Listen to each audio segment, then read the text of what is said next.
بسم اللہ الرحمن الرحیم۔ جو نالج کے بارے میں مولانا فراہی سے پہلے کی کچھ سمجھ لیجئے کہ تھیوریز پائی جاتی ہیں، وہ صرف 3 ہیں میجر جو ہیں، باقی بہت ساری بعد میں پیدا ہوئی ہیں، جس میں ایک ابڈکشن کی ہے، وہ میں نے نہیں چھیڑی، اس کو الگ سے کسی وقت بات کریں گے، کیونکہ اس میں کچھ ایسی چیزیں نظر آتی ہیں جس کو ہم مولانا فراہی سے بات ملا سکتے ہیں، تو وہ کسی وقت الگ سے اس پر بات کریں گے۔ تو ریزننگ، ہمارے جو پرانے یونانی فلاسفر تھے ان کے ہاں ریزننگ کو زیادہ زور دیا گیا، خاص طور سے سقراط اور پلیٹو کے ہاں۔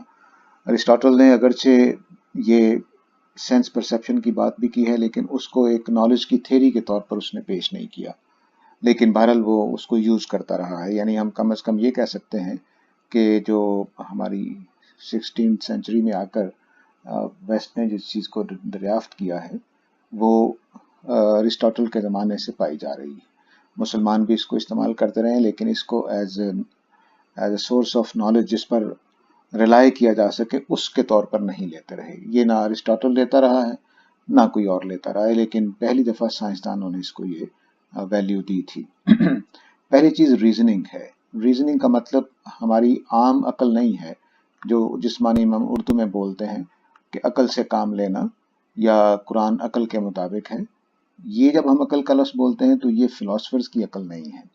فلاسفرز کی عقل یہ ہے کہ ہمارے پاس کچھ مانی ہوئی باتیں ہیں، ان مانی ہوئی باتوں کی بیس پہ ہم کچھ اور کنکلوژنز نکالیں گے تو یہ ہمارا نالج ہوگا۔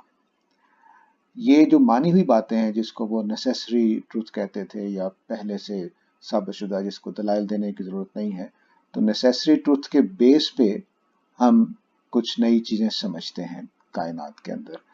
تو یہ اس کو اس طرح سے بیان کیا جا سکتا ہے کہ careful use of reasoning, reason کا ایک اچھے طریقے سے استعمال کر کے، مثلا ہم یہ بات کہیں جی کہ دیکھیے جی یہ چیزیں موو کر رہی ہیں، تو موو کرنے والی چیز جو ہے وہ تو خود بخود موو نہیں کر سکتی۔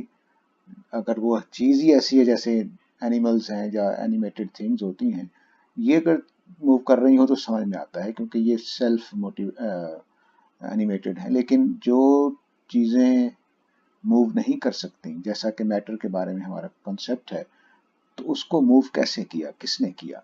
تو یہ ہم نے خود سوچا کہ جو اینیمیٹڈ چیزیں ہیں وہ تو چل سکتی ہیں، جو اینیمیٹڈ نہیں ہے وہ نہیں چل سکتی۔ جب نہیں چل سکتی تو پھر ان کو کوئی چلانے والا ہونا چاہیے۔ تو یہاں سے ہم نے ایک نتیجہ خود نکالا۔ پہلے ایک چیز ہمارے اندر نیسیسری نالج کے طور پر تھی، نیسیسری ٹروتھ کے طور پر، کہ اینیمیٹڈ چیزوں کے علاوہ چیزیں خود موو نہیں کرتی۔ پھر ہم نے کہا کہ وہ موو اگر کر رہی ہیں تو ان کو کوئی موو کرنے والا ہونا چاہیے۔ اس طرح کی جو یہ ریزننگ ہے جس کو ہم ریزن کہتے ہیں، جس کو ہم ریشنلزم کہتے ہیں، یہ سادہ عقل نہیں ہے۔ مثلا ہم یہ کہیں کہ یار یہ دیکھو کسی کے ساتھ برا کرنا کوئی اچھی بات تھوڑی ہے، یہ بھی ریزننگ ہے، اس کو بھی ہم عقل کہتے ہیں۔ لیکن فلاسفرز کے ہاں جو عقل ہے وہ اصل میں کچھ نیسیسری ٹروتھس ہیں جن کے ثابت کرنے کے لیے ہمیں کوئی چیز نہیں چاہیے، کوئی دلائل نہیں چاہیے، وہ مانے جاتے ہیں۔ وہ اگر نہیں ہوں گے تو کوئی بات آگے نہیں چل سکے گی۔ اس کی بیس پہ پھر ہم کچھ نئے کنکلوژنز نکالتے ہیں، تو یوں یہ ریزننگ چلتی ہے۔ تو اس میں اب مسئلہ یہ تھا کہ جو پریکٹیکل لائف ہے وہ اس میں کور نہیں کرتا، یعنی ریزننگ کا جو ساجد صاحب ایک سوال تھا کہ جی یہ جی جب آپ بات کریں نا کہ آرڈنری عقل، اس میں بھی اصل میں کچھ چیزیں مانی ہوئی ہوتی ہیں، اس طرح فلسفیانہ انداز میں بیان نہیں ہو رہی ہوتی، لیکن اصل میں مان کے آگے بات کی جا رہی ہوتی ہے۔ جہاں اگر آپ بہت اچھی بات ہے آپ نے کہی ہے، اگر آپ صرف کانٹ وغیرہ کے بعد کے جو فلاسفرز ہیں ان کی کامن سینس کے اوپر تقریریں پڑھ لیں، وہ اس کو ایسے اڑا رہے ہیں جیسے کہ بچوں والی باتیں ہوں۔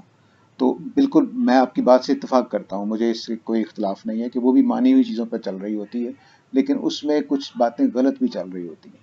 جبکہ یہ جب نیسیسری ٹروتھ کہہ رہے ہوتے ہیں تو یہ غلط چیزیں نہیں ہوتی، ان کے خیال میں یہ کبھی بھی غلط نہیں ہوں گی۔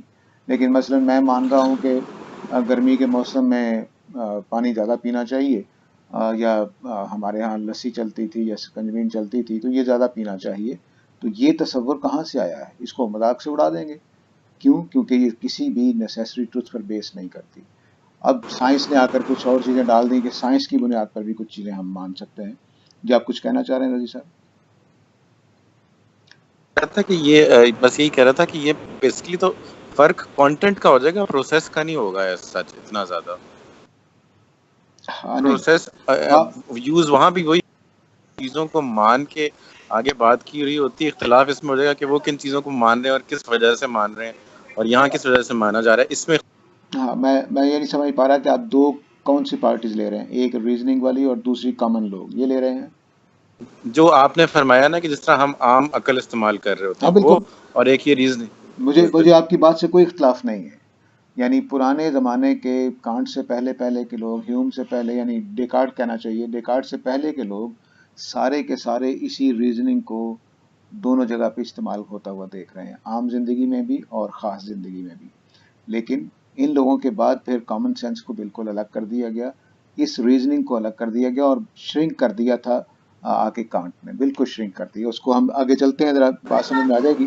ابھی یہ سمجھیے کہ میں جس بات کی طرف اشارہ کر رہا ہوں وہ یہ کامن سینس میں پڑھی ہو یا خاص ریزننگ میں پڑھی ہو، وہ پروسیس یہ تھا کہ کچھ نیسیسری ٹروتھس ہیں جن کی بیس پہ ہم آگے چلتے ہیں، خواہ وہ کامنلی نون ہو یا فلسفیوں کے ہاں صرف جانے جاتے ہوں. ابھی اتنی بات کر لیتے ہیں، بعد میں جو فلسفیوں نے کیا ہے وہ بعد میں دیکھتے ہیں. تو اب یہ پہلا یہ سورس جو تھا، اس میں جو لطیفہ مشہور ہے کہ بھئی گھوڑے کے کتنے دانت ہوتے ہیں، تو وہ کسی فلسفی نے جا کر گن کر نہیں دیکھنے. کیوں؟ وہ گن کر دیکھیں گے تو یہ تھیری خراب ہوتی ہے، پھر تو وہ سینس پرسیپشن میں چلے جائیں گے. ان کا کہنا یہ ہے کہ ہم عقل سے گھر بیٹھ کر بغیر گھوڑے کے دانت گنے بتا سکتے ہیں کہ گھوڑے کے دانت کتنے ہیں. یہ اب کامن سینس سے ذرا اٹھ جاتی ہے بات. وہ لطیفہ ایسے ہی مشہور نہیں، وہ بات کو سمجھانے کے لیے. تو ریزننگ میں ہم سینس پرسیپشن کو یوز نہیں کرتے، اس لیے اس کی توہین ہوگی کہ ہم سینس پرسیپشن کو استعمال کریں. تو یہ صرف اور صرف اندر بیٹھے ہوئے وہ سوچ، فکر، غور و فکر اور وہ تھیریز جو پیچھے نیسیسری ٹروتھ کے طور پر ہیں، پھر ان کی بنیاد پر کچھ چیزیں اور مانی جاتی ہیں، وہ بھی پھر نیسیسری ٹروتھ کی پلیس یعنی حیثیت اختیار کر جاتی ہیں، اور پھر کوئی نالج ہم دینے لگ جاتے ہیں. تو مثلاً خدا کو فرسٹ موور کی ضرورت ہے دنیا کو، تو یہ ہمارا اب ایک مانا ہوا ایک یہ بھی ویسی ہی حیثیت رکھے گا جیسے نیسیسری ٹروتھ ہے، کیونکہ یہ خود نیسیسری ٹروتھ پہ بیس کرتا ہے. تو فرسٹ موور جو ہے وہ ہماری ایک سمجھ لیجئے کہ مانی ہوئی اب بات تھی ڈیکارٹ سے پہلے، اور ڈیکارٹ نے آ کر یہ ساری چیزیں اڑا دی، وہ ایک الگ یعنی ان کے بعد کے فلاسفرز نے. تو اصل بات یہ ہے کہ یہاں صرف ریزننگ ہے، سینس پرسیپشن کا اس میں کوئی دخل نہیں ہے، اور یہ ایک خاص پروسیس ہے. اس کے بعد سائنس آئی 16 سینچری میں، اس نے آ کر یہ کہا کہ ہاں اس میں پریکٹیکل لائف بالکل ہمارے ایکسپلین نہیں ہوتی تھی کہ بھئی میں زندگی کیسے گزاروں. مجھے روٹی پکانی ہے، مجھے گندم پیسنی ہے، مجھے فصل اگانی ہے. اس میں تو سارے کا سارا سینس پرسیپشن کام آ رہی ہے. تو یہ ایک خامی تھی پلیٹو وغیرہ کے تصور میں، لیکن وہ ڈھیلا ڈالا نظام چل رہا تھا، فلسفے کی حد تک وہ باتیں ہو رہی ہوتی تھی. افلاطون کی آپ دیکھیے، وہ جو شہر بسانا چاہتا ہے یوٹوپیا، اس کا وہ سارے کا سارا کس پر بیس کرتا ہے؟ کوئی اس نے بتایا جی کہ میں نے لوگوں پر ٹیسٹ کر کے دیکھا ہے، میں نے لوگوں کی معلومات کر کے دیکھی ہیں، میں سرویز کیے ہیں؟ کچھ بھی نہیں. وہ صرف گھر بیٹھے ہوئے سوچ رہا ہے کہ اس طرح کا ادارہ ہونا چاہیے، اس طرح کے لوگ ہونے چاہیے، فلاں قسم کے لوگوں کو فلاں کام کرنے چاہیے، بچے کون پالے گا، عورتیں کیسی ہوں گی، بیویاں کس سب کی مشترکہ ہوں گی، وغیرہ وغیرہ. یہ سارا کچھ اس نے کیسے سوچا تھا؟ کوئی سینس پرسیپشن، کوئی سوسائٹی میں اتر کر، کوئی لوگوں میں جا کر اس نے کچھ نہیں کیا. ہاں یہ آپ کہہ سکتے ہیں کہ اس نے جو 40 سال 50 سال گزارے ہوں گے، اس کی بیس اس میں ظاہر ہے کہ سینس پرسیپشن سے آئے ہوئے نالج بھی شامل تھا، لیکن وہ اس کو ڈفرینشیٹ نہیں کرتے تھے، بلکہ وہ صرف سوچی ہوئی باتیں ہی اس کو سمجھتے تھے. تو یہ یہاں پہ سوچی ہوئی باتیں ہیں جس کا باہر کی دنیا سے کوئی کورسپونڈنس نہیں ہے اصل میں. اس کے بعد یہ سائنس آئی تو اس نے کہا جی کہ ہمارے سارے علم کی بنیاد جو ہے وہ ایکسپیرینس پہ ہونی چاہیے، سینس ایکسپیرینس جو ہے. اب انہوں نے کیا کیا کہ اس نے جو یہ پریکٹیکل جو ہمارا کنٹینٹ تھا اس کو وہ کور نہیں کر رہا تھا، انہوں نے اسی کو سیکیور کر دیا، اور یہ جو پیچھے ریزننگ لے کر چل رہی تھی یہ گڑبڑ کر دیا. تو یہاں پہ ہم ہیوم کا نام لے سکتے ہیں. تو ہیوم نے یہ باتیں جب کی کہ بھئی نہیں، ہم صرف باقی ساری اس کی کتاب شروع یہیں سے ہوتی ہے کہ جو کچھ تم جانتے ہو یہ اصل میں غلط ہے، اس کو اب دوبارہ اور چیک کرتے ہیں، ایک ایک چیز ٹیسٹ کرنی پڑے گی سینس پرسیپشن کے اصول پر. یہ اس میں سینس پرسیپشن کا مطلب صرف اتنا نہیں ہے کہ ہم نے محسوس کیا ٹچ کر کے یا اسمیل کر کے یا دیکھ کر، بلکہ اس کا پھر ایک پورا سائنٹیفک میتھڈ وجود میں آیا جو خود اس بات پر کھڑا ہے. مثلا 10 چیزیں سائنس میں بھی ایسی ہیں جس کو ابھی تک ہم اسی ریزننگ سے بنایا تھا کہ مثلا پہلی یہ کہ ہم یہ کائنات موجود ہے، یہ بھی فلسافیکل ایک رائے تھی کہ دنیا موجود ہے باہر ہمارے اور ہم اس کو سمجھ سکتے ہیں تمام انسان. یہ دوسرا سمجھ لیجئے کہ اصول بنایا سائنس والوں نے کہ ہم اس کو سمجھ سکتے ہیں. ہمارے سینس یا ہمارے جو ابیلٹیز اللہ نے، یا ہمارے پاس اتنی ابیلٹیز ہیں، اللہ کا نام تو نہیں آنا چاہیے، وہ اتنی ہے کہ ہم اس دنیا کو سمجھ سکتے ہیں. اور تیسرا اصول مثلا یہ کہ ہم نے جو میٹر کے اصول اس زمین پر سمجھے ہیں یہ پوری یونیورس میں عمل کرتے ہیں. بالکل ایسے ہی گریوٹی یہاں اگر پائی جا رہی ہے تو مارس پر بھی پائی جا رہی ہے، جوپیٹر پر بھی پائی جا رہی ہے. اس طرح کے 10 کے قریب ایسے اصول ہیں جو سائنسدانوں نے پیچھے رکھے اور وہ ریزننگ پر قائم تھے، اور لیکن اس کو نام دیا جاتا ہے سائنس کا. اگر انہیں 10 میں سے کسی کے خلاف بات کریں، جس طرح بایولوجی میں ایوولوشن تھیوری ہے، وہ ان کی ایک مانی ہوئی یعنی نیسیسری ٹروتھ کے طور پر لی جا رہی ہے. اگر ایوولوشن تھیوری کا ریجیکٹ کر دیں تو سائنس رک جائے گی بایولوجی کی، وہ اس کو ماننے کو تیار نہیں ہے. تو یہ ڈوگماز کی حیثیت اختیار کر گئے بعض چیزیں. لیکن بہرحال آگے ان 10 اصولوں کے بعد یا 15-20 جتنے بھی ہوں گے، ان پرنسپلز کے بعد اب جو کچھ وہ کہہ رہے ہیں جی کہ ہم یہ فرملی گراؤنڈڈ ہوگا ایکسپیرینس کے اوپر، ہم ٹیسٹ کر کے. چنانچہ ابھی بھی ان کی یعنی انہی 10 اصولوں میں ایک اصول یہ ہے کہ کوئی تھیری فیکٹ اس وقت بنے گی جب ہم اس کو ٹیسٹ کر لیں. ٹیسٹ کرنے کا مطلب یہ ہے کہ ہماری سینسز اس کو دیکھ لیں ایسا ہوتے ہوئے، یا ہم پریڈکشن کر سکیں. اگر خود ہم لیب میں ایکسپیریمنٹ نہیں کر سکتے تو ہم یہ کہہ سکیں کہ مثلا جوپیٹر اگر اس آربٹ پہ چل رہا ہے تو وہ 5 سال بعد وہاں پہنچے گا. جیسے آئنسٹائن کی گریوٹی کی تھیری پر اس نے کہا تھا کہ ایک کومیٹ آئے گا تو وہ کومیٹ ذرا سیدھا چلتے چلتے اچانک زمین کے پاس سے ایسے گزرے گا جیسے نیچے ہو کر گزرا ہے، جھک کر گزرا ہے. تو اس کے 24 سال بعد وہ پروفیسی، اس کی جو پریڈکشن تھی وہ پوری ہوئی. تو اس طرح سے وہ کہتے ہیں کہ یہ سینس پرسیپشن کا ایک پورا، یہ اب دوسرا بڑی تھیری ہے جو اس وقت چل رہی ہے. ساری سائنس اس پر کھڑی ہے، اگرچہ پیچھے وہی فلسفیانہ باتیں بھی ہیں تو وہ چلتی رہتی ہیں، لیکن وہ انسان اس کے بغیر رہ نہیں سکتا کیونکہ ریزننگ اس کی گوٹی میں پڑی ہوئی ہے. وہ اس کے بغیر رہ نہیں سکتا. وہ سائنس میں بھی لاتا ہے. جتنے بھی مفروضے ہیں وہ سارے ریزننگ پر قائم ہوتے ہیں، جتنے بھی ہائپوتھیسز ہیں. لیکن اس کے بعد وہ کہتے ہیں کہ فیکٹ اس وقت بنے گا، سائنس اس وقت بنے گی جب وہ اس طرح سے یا تو اس کی پریڈکشن ہو جائے، یا ہم لیب میں ٹیسٹ کر سکیں، یا اس کا کوئی ثبوت دے سکیں، ایسا جو ایویڈنس ہو، جو ٹینجیبل ایویڈنس ہو، وہ چیز ہمارے پاس آ جائے. لیکن اس کا نتیجہ کیا نکلا کہ یہ جو سینس پرسیپشن سے حاصل ہونے والا علم تھا، اس میں جتنا یہ ریزننگ سے ہم چیزیں سمجھ سکتے تھے وہ ساری کی ساری ختم ہو جاتی. تو اس کا مطلب ہے کہ ہم بہت تھوڑی چیزوں کے بارے میں یقین حاصل کر سکتے ہیں. یہ اصل کوشچن یہ ہے جو ہمیں ابھی بھی بے چین رکھے ہوئے ہے کہ ہمارے پاس کون سا ذریعہ علم ہوگا جس کو ہم آگے لے کر چل سکیں. ریزننگ میں ہم نے یہ دیکھا کہ پریکٹیکل لائف کو کور نہیں کرتا. ہم کیسے جو سینس پرسیپشن سے چیزیں ہمیں مل رہی ہیں ان کا کیا کریں. بعض اوقات فلاسفر یہ کہہ دیتے تھے کہ سامنے کی دنیا نہیں ہے اور سارے بچوں کو نظر آ رہی ہے کہ باہر دنیا موجود ہے. وہ میں نے ایک دفعہ پڑھاتے ہوئے کسی کو کہا کہ ہیوم یہ کہتا ہے کہ مجھے نہیں معلوم یہ دنیا باہر کی موجود ہے یا نہیں. تو انہوں نے کہا جی میں آنکھیں بند کر کے اس کے مال روڈ پہ لے کر چلا جاؤں تو آنکھیں بند کر کے چلا جائے گا. میں نے کہا یہ تو تمہاری بیوقوفی ہے. فلسفی یہ معنی میں نہیں کہہ رہا کہ باہر کی دنیا موجود، اس معنی میں نہیں ہے کہ میں آنکھیں بند کر کے چلا جاؤں وہاں پر. وہ اس معنی میں کہہ رہا ہے کہ کہیں یہ سب کچھ دھوکہ تو نہیں ہے، ہمیں خیال تو نہیں، ہم خواب میں تو نہیں ہیں. تو یہ وہ فلسفیانہ طور پہ کہہ رہا ہے. جب وہ مال روڈ پہ جائے گا، اس کو کراس کرے گا تو آنکھیں کھول کر ہی کرے گا، اور اگر اس کو دکھائی نہیں دیتا تو کسی کو کہے گا مجھے کراس کرا دو. تو یہ دوسرا، پہلا ہے ریزننگ، یہ ایک دائرے کو کور کر رہا تھا. سینس پرسیپشن یہ دوسرے دائرے کو کور کر رہا تھا. اب ان دونوں کے بیچ میں لڑائی ہوئی کوئی ہیوم کے زمانے میں اور کانٹ کے زمانے میں. تو پھر کانٹ نے ایک تیسری تھیری پیش کی جو ان دونوں کو اکٹھا کرنے کی کوشش ہے.